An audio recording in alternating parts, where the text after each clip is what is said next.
Já vimos em outra aula que as micoses sistêmicas elas são ocasionadas por fungos dimórficos. E só para relembrar, fungos dimórficos são fungos que apresentam duas características morfológicas dependendo da temperatura em que eles se encontram. Então, a temperatura ambiente eles serão filamentosos e a temperatura de 37 graus eles serão leveduriformes, imitando assim a forma parasitária encontrada no tecido do hospedeiro. Bom, a gente vai falar hoje então sobre blastomicose norte-americana. Ela é um pouco similar à blastomicose sul-americana, aquela ocasionada por paracoccidioides brasiliensis, já explorado em outra aula nossa. Essa blastomicose norte-americana é classificada assim por ter sido descrita pela primeira vez nos Estados Unidos, né? Então aqui esse autor, em 1894, descreve pela primeira vez a patologia, né? E depois, mais tarde, em 1898, esses dois autores descrevem então o agente etiológico dessa patologia, classificando então como Blastomyces dermatitidis, já que a patologia antes havia sido descrita como dermatite blastomicética.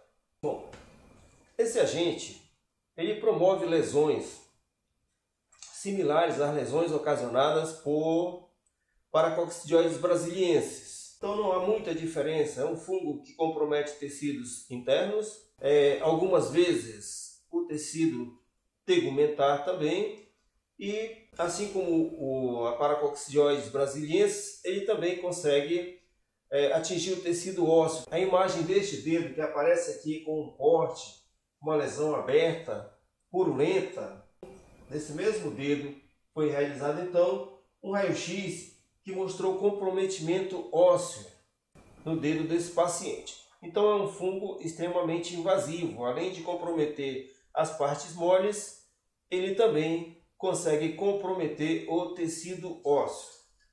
Aqui no canto inferior direito, a gente observa no nariz de um paciente uma lesão de aspecto verrucoso com alguns pontos avermelhados. Na imagem do canto superior direito, observa-se então a mucosa do olho de um paciente apresentando sinais da lesão. Então avermelhada, meio sangrante, as lesões dele geralmente são assim.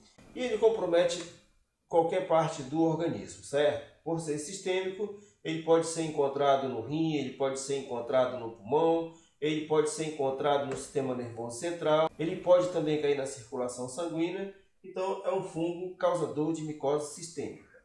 Nessa outra imagem aqui, a gente observa, tá, gânglios cervicais do pescoço infartados.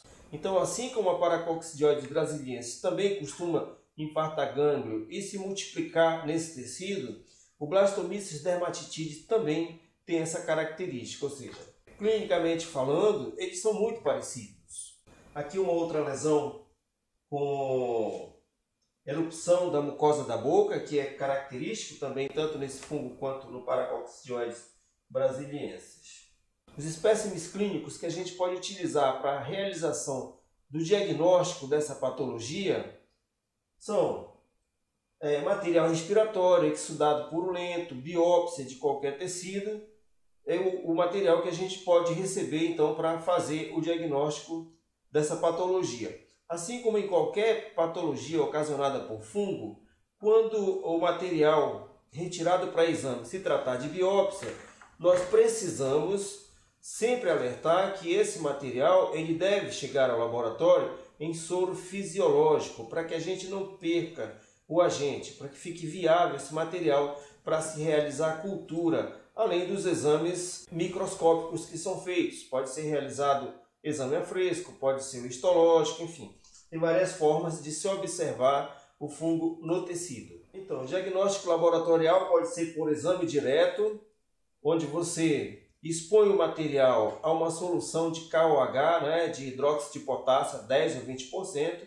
Isso vai ajudar a clarificar o material e evidenciar o agente presente nesse material. O histológico pode ser realizado? Também pode, né? Então, como eu falei há pouco, material de biópsia vem ao laboratório, você, micologista, precisa realizar seu exame antes que esse material tenha contato com formol.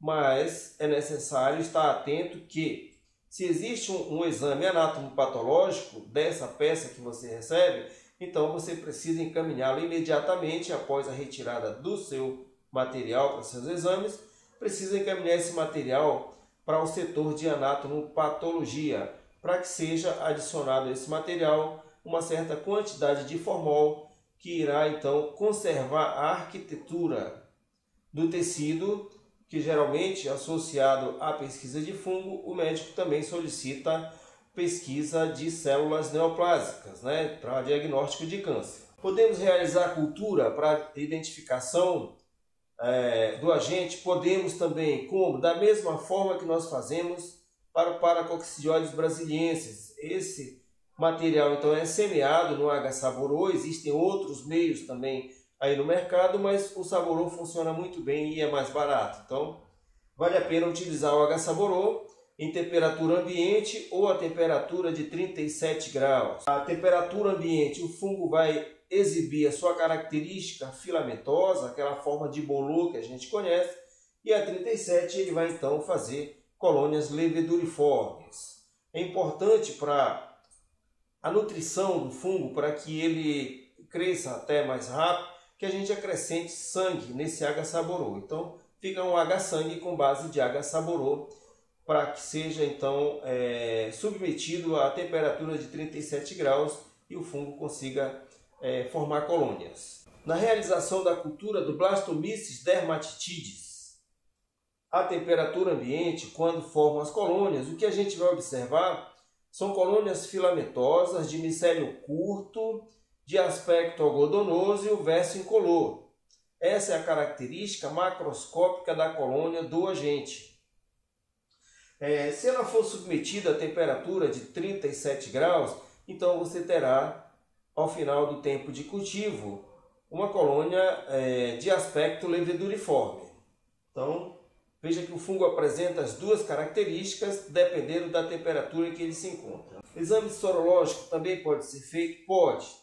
Tá? Exame sorológico, biologia molecular, também pode ser realizado para diagnóstico dessas patologias. Nessa lâmina aqui, a gente observa uma levedura unibrotante com base de implantação larga. E o que é isso? Dê uma olhada onde eu vou circular com a setinha.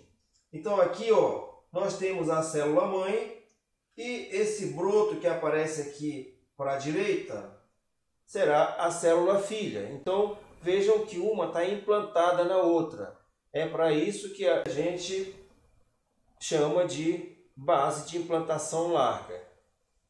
Então, só para ficar claro na cabeça, qual é a forma parasitária do agente de blastomicose norte-americana?